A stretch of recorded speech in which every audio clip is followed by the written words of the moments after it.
nkuko vyagiye biribonekeza mu mburano vyaragaragaye ko uruhande rwa leta atavyemezo bifadika gwigeze gwerekana kuva mu ntayi y'ICS yatanguye kuri uyu wa kane igenekerezo rya 12 Kigarama gushika kuri uyu w'Imana umunsi urubanza rwashiriwe mu mwiherero nkuko ijisho RPA yari yarungitse gukurikirana urwo rubanza ribimenyesha.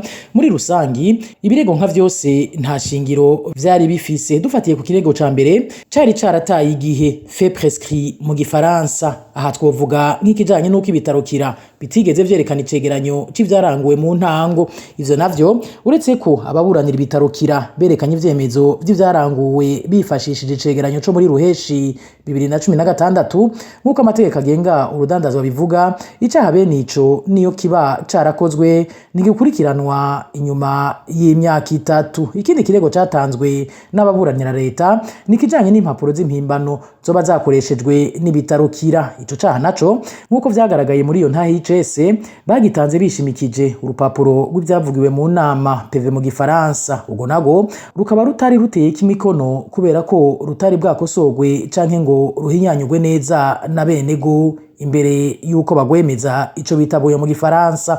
Aha ababuranira muganga Sahabo Christophe basavye sentare kubanza kubereka ahanditse ko impapuro bene izo bita bouillon zitegerezwa gutegwa ko imikono n'ibidodo. Kuri ico naho nyene yaba bacamanza yaba n'ababuranira leta nta nyishu bashoboye kubitangira. Narijya ijambo ry'umutwe ryari kuri urwo rupapuro bazanye hari handitse ko nduguriye twamugina PV provisoire ndugaye twamugina. Ivyo vyagirije bibiri bimaze gusendwa, abaserukiye leta muri izo mburano bahavuye bongeramwo ikindi cagirije cuko atamuzungu n'umwe yigeze azana imitahe yiwe muri ivyo bitarukira.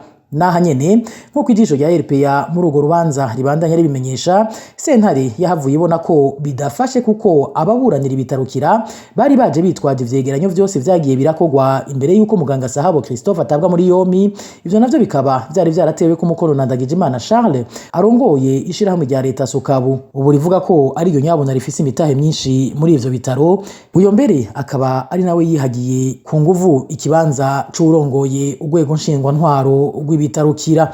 Ico kirego ariko kikaba caratangaje cane abari baraho kuko iyo ndongozi yamaze imyaka itari mike itera imikono ku vyegeranyo vyemeza ko abanyamahanga b'abanyamitahe bigenga bari kumwe n'abarundi bamwe bamwe bafise imigabane irenga 65% muri ivyo bitaro. Ico cagirije imbere kikaba carasambuwe n'amakori bitarukira vyamenyekanishije ko vyatanze mu mwaka wa 2023 n'uwa 2024 ivyanemejwe n'ikigo ca leta kijejwe gutororokanya no kwegeranya amakori OBR. Ikitabujije ariko ko parake isabira muganga Sahabo Christophe yahoze arongoye ibitarukira hamwe na muganga Jean David Pilo yahoze arongoye urwego nshingwa ntwaro rw'ivyo bitaro ugufungwa imyaka 5 hamwe no kuriha ihadabu y'ibihumbi 200 kuri muganga Jean David Pilo, mu gihe muganga Sahabo Christophe yasabwe gutanga ihadabu y'imiliyoni 7 z'amafaranga y'amarundi hambavu y'ugufungwa imyaka 5.